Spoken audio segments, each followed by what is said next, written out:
Adegan dimulai. Bikokila mencari Rada. Mira menunjuk ke sampingnya. Tapi Bikokila tak mengerti terhadap Rada yang bersembunyi di balik sari. Kokila hendak membuka sari karena ia tak ingin Gopi menutupi wajahnya dengan sari. Tiba-tiba Madu datang dan menghentikan Bikokila. Madu berkata, "Bikokila, kamu tidak boleh membukanya, karena ini kebiasaan kami untuk menutupi wajah pengantin." Bikokila setuju dengan Madu. Tiba-tiba Miti datang dan memberi tahu bahwa waktu keberuntungan hampir berakhir. Kokila pun mengiyakan. Miti pun pergi. Bikokila meminta Madu untuk membawa Gopi. Madu pun menganggukkan kepalanya. Rada merasa khawatir. Madu pun mengira di balik sari adalah Gopi. Urmila bertanya-tanya, bagaimana Gopi masuk tanpa memberitahu siapapun? Rasi mengatakan, Gopi mungkin datang dari pintu belakang. Urmila terdiam. Di sisi lain, Gopi di jalan basah kuyup dan merasa khawatir. Sedangkan di adegan lain, pendeta meminta Ahem untuk mengalungi karangan bunga untuk pengantin wanita. Rada merasa khawatir dan berdoa agar Gopi tak datang di saat pernikahannya. Kokila dan keluarga tersenyum melihatnya. Ahem pun tersenyum dan akan mengalungi karangan bunga ke Rada. Tiba-tiba Gopi datang. Gopi menghentikannya. Semua keluarga terkejut melihat Gopi, sedangkan Rada merasa gugup dan membuka sarinya. Ahem dan yang lain terkejut melihat Rada memakai sari pengantin Gopi. Ahem berkata, "Rada, kenapa kamu memakai sari kakakmu Gopi?"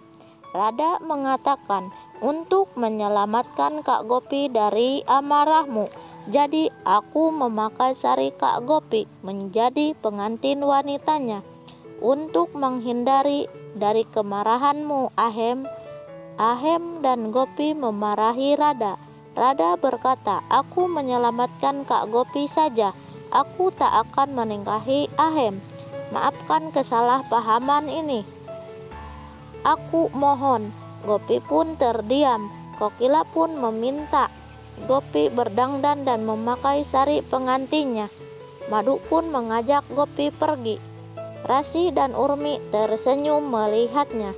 Setelah beberapa waktu, Gopi turun memakai sari pengantinnya. Ahem pun terpesona melihat kecantikan Gopi. Pendeta pun meminta Ahem untuk mengalungkan karangan bunga pada Gopi. Ahem mengalungkannya, begitu juga Gopi mengalungkan karangan bunga pada Ahem. Semua bertepuk tangan. Ritual pengantin pun dimulai. Upacara berlangsung di tengah kegembiraan dan hujan kelopak bunga sebagai tanda berkat bagi keduanya. Ahem pun memberi sindur pada Gopi dan manggal sutra pada Gopi. Gopi tersenyum. Ahem dan Gopi meminta berkat pada anggota keluarganya. Semuanya memberi berkat pada Gopi dan Ahem. Keesokan harinya, ayah Gopi dan Madu bersiap untuk pergi. Madu berkata, "Gopi, meskipun kami jauh darimu bertahun-tahun, tetapi kamu selalu ada di hati kami. Tolong jaga rumah ini." Kokila berkata, "Gopi juga seperti putri kami. Selama bertahun-tahun ini, Gopi bersama kami. Gopi telah menciptakan ruang di hati kami."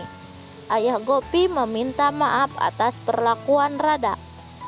Ahem menjawab, "Ayah Gopi tak perlu minta maaf." Ayah Gopi diam. Madu berkata, "Di mana Rada?" Dan Rada pun datang dan menolak untuk pergi dengan orang tuanya. Semua keluarga terkejut mendengar Rada. Rada mendekati Gopi dan berkata, "Kak Gopi akan bersamaku." Gopi pun diam dan melihat Bikokila. Bikokila menganggukkan kepalanya. Gopi pun tersenyum dan memeluk Radha.